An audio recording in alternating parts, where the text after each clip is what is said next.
Hello दोस्तों, knowledge group पे मैं प्रियंका आपका स्वागत करती हूँ। और जैसा कि एमए एमएससी के लिए ये ज्योग्राफी का जो है लघु उत्तरीय प्रश्न है, जो कि एग्ज़ाम के पॉइंट ऑफ व्यू से बहुत ज़्यादा आपके लिए हेल्प होगा।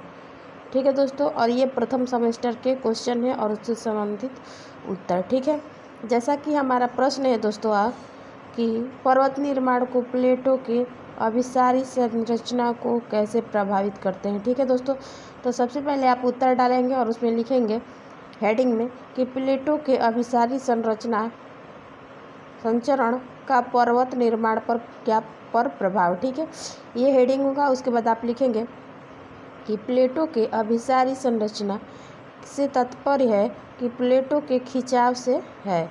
पृथ्वी के आंतरिक भाग में स्थिति तदोदागर्त पदार्थ ताप की विशाल राशि उत्पन्न करते हैं और यह विशाल राशि नीचे के पदार्थ को द्रवित कर देती है और ये द्रवित पदार्थ जो है संवहन धारा के रूप में ऊपर उठता है और इस प्रकार संवहन धाराओं की उत्पत्ति होती है। जहाँ दो धाराएं आकर मिलती हैं वहाँ पर पर्वतों का निर्माण होता है और जहाँ से अभिसारी संचरण होती है वहाँ खिंचाव उत्पन्न होता है। यहीं पर पर्वत निर्माण चक्र की खिंचाव जनित पर्वत उठाव की स्थिति पैदा होती है।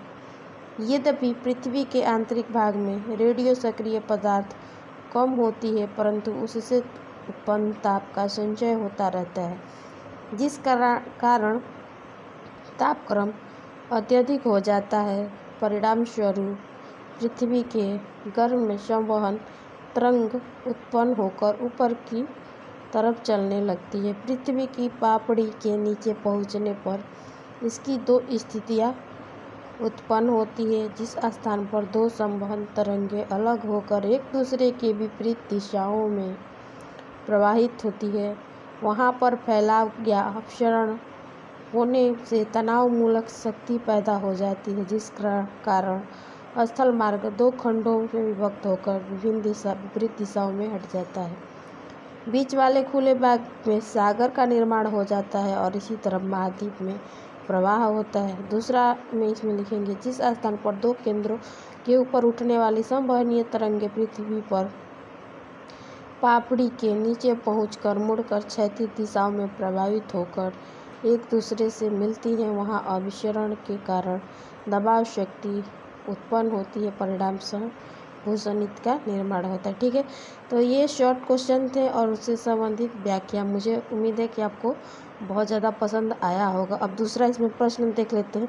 जैसा कि दोस्तों आपका दूसरा प्रश्न है कि भूकंप अधिकांशतः अभिसारी प्लेटों संचरण पट्टियों में पाई जाती है, क्यों। ठीक है, तो सबसे पहले आप हेडिंग में लिखेंगे भूकंप क्षेत्र। उसके बाद से लिखेंगे कि विश्व में भूकंप क्षेत्र का प्राय विवर्तनीय घटना की प्लेटों के किनारों के सहारे तथा भ्रंश के सहारे वाले क्षेत्रों से संबंधित होते हैं। प्रशांत महासागरीय तटीय पेटी विश्व का सबसे विस्तृत भूकंप क्षेत्र माना जाता है, जहां पर समस्त ग्लोब के 63% भूकंप आता है, क्योंकि स्थल भाग कठोर भूप्लेटों में निर्मित है।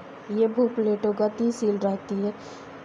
जहाँ कहीं भी दो प्लेटें विपरीत दिशा में जाती है तो वहाँ पर परस्पर टकराती है, इसे ही भूकंप उत्पत्ति होता है। और जब दो प्लेटें एक दूसरे से अलग अलग सरक जाती है तो ट्रांसफॉर्म फॉल्ट बनता है, इसे भूकंप उत्पन्न होता है। इसी पेटी की 4 प्रमुख दशाएं हैं। जैसे कि पहला की बात करें तो सागर तथा स्थल का मिलन बिंदु, दूसरा है नवीन बलित पर्वतों का क्षेत्र, तीसरा है ज्वालामुखी का क्षेत्र, चौथा है विनाशी प्लेटों सीमाओं का अपसरण। ठीक है, और इसमें लिखेंगे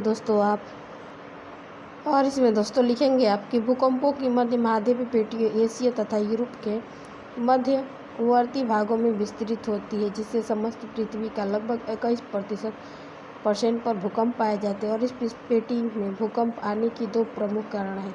पहला भू संतुलन में अव्यवस्था, दूसरा भूगर्भीय हलचलों की सक्रियता। भारत की भूकंप पेटी मध्य महाद्वीप पेटी का ही हिस्सा है। इस तरह 2 शॉर्ट क्वेश्चन आपके लिए हम लेके आए हैं। मुझे उम्मीद है कि आपको बहुत ज़्यादा पसंद आए। गा। और आए तो आप हमारे चैनल को सब्सक्राइब कीजिए, लाइक कीजिए और कमेंट कीजिए कि आपको ये क्लास कैसी लगी। और अगला क्वेश्चन अगले वीडियो में हम आपके के लिए लेके आएंगे। तो आज तक के लिए यहीं तक। Thank you. फिर मिलते हैं नेक्स्ट वीडियो के साथ और इसी तरह लघु उत्तरीय प्रश्नों के साथ।